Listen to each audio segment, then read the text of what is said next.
Kasus penganiayaan terjadi di Banjar Sinjuana, Desa Beraban, Kecamatan Kediri, Kabupaten Tabanan, Bali, di mana dalam hal ini seorang pria berinisial BA, 48 tahun, harus dilarikan ke rumah sakit setelah mengalami luka robek di kepala akibat dipukul menggunakan balok kayu oleh pelaku berinisial MS, 56 tahun. Peristiwa itu terjadi pada Senin 29 September 2025 lalu, sekitar pukul 10:10 WITA di rumah korban.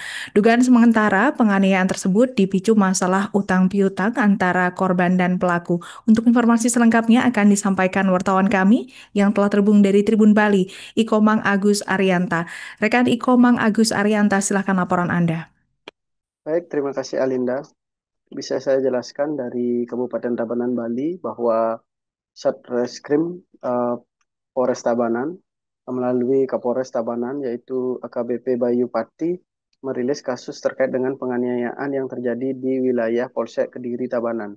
Nah, terkait kasus penganiayaan itu pelaku yang merupakan pedagang dengan inisial MS yang merupakan satu desa dengan korban yakni di Brebean Tabanan Braban Tabanan ini melakukan penganiayaan kepada korban inisial BA pada beberapa waktu lalu. Nah, dari rilis yang dilaksanakan pada Jumat 10 Oktober 2025 ini terungkap bahwa motif yang dilakukan oleh pelaku MS karena masalah piutang eh, utang.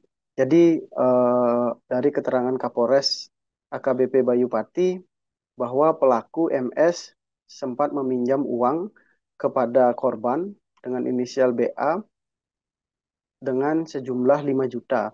Nah, uang itu belum dikembalikan, lama belum dikembalikan, namun pelaku ini kembali mendatangi korban untuk membayar bunga dan kembali meminjam uang. Nah, di rumah korban yang berlokasi di Praban Tabanan ini terjadi perselisihan dan sempat terjadi pertengkaran.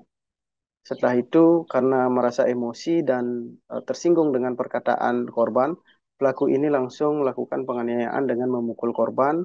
Selain itu juga mengambil balok kayu yang berada di rumah korban hingga korban mengalami luka serius di bagian kepala belakang. Dari hasil pemeriksaan yang dilakukan tim medis, bahwa korban mengalami luka pada bagian belakang yang cukup keras hingga dilakukan jarit sebanyak 21 jaritan. Jadi korban saat kejadian dilarikan ke RS Singasana. Bahkan saat ini Polsek Kediri Tabanan masih melakukan penyelidikan terkait kasus tersebut, masih melakukan eh, interogasi kepada korban, mengingat korban ini juga satu desa dengan pelaku. Begitu juga masih diinterogasi pelaku yang sudah diamankan selang beberapa kejadian. Jadi awal mula kasus itu ditangani karena kakak korban dengan inisial GB melaporkan kasus tersebut keesokan harinya di Polsek Kediri Tabanan.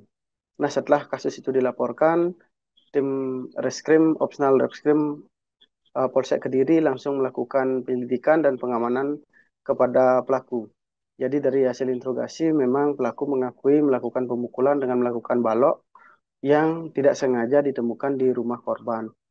Kendati demikian dengan nominal yang dibilang tidak begitu besar, saat ini proses tersebut masih penyelidikan mengingat eh, Satreskrim Pol Polsek Kediri masih melakukan menanyakan terkait berapa lama korban meminjam sampai apa yang dikatakan oleh pelaku perselisihan antara korban dan pelaku hingga dilakukan penganiayaan terhadap korban. Jadi dengan kasus yang ditangani Polsek Kediri tersebut, pelaku disangkakan pasal 351 terkait dengan penganiayaan dengan ancaman hukuman 8 tahun penjara. Nah, pada kesempatan tersebut Kapolres Tabanan, AKBP Bayu Pati juga merilis beberapa kasus terkait dengan pencurian kendaraan dan juga pencurian tabung gas. Jadi pencurian kendaraan yang dilakukan warga dengan kunci nyantol, termasuk juga pencurian tabung gas di sejumlah warung yang terjadi di Tabanan. Jadi pada rilis yang dilaksanakan Kapolres Tabanan AKBP Bayu Pati menghadirkan 4 tersangka dari 3 kasus termasuk kasus penganiayaan. Begitu Alinda. Baik, terima kasih rekan Iko Mang Agus atas laporan Anda. Selamat bertugas kembali. Download Tribun X sekarang. Menghadirkan lokal menjadi Indonesia.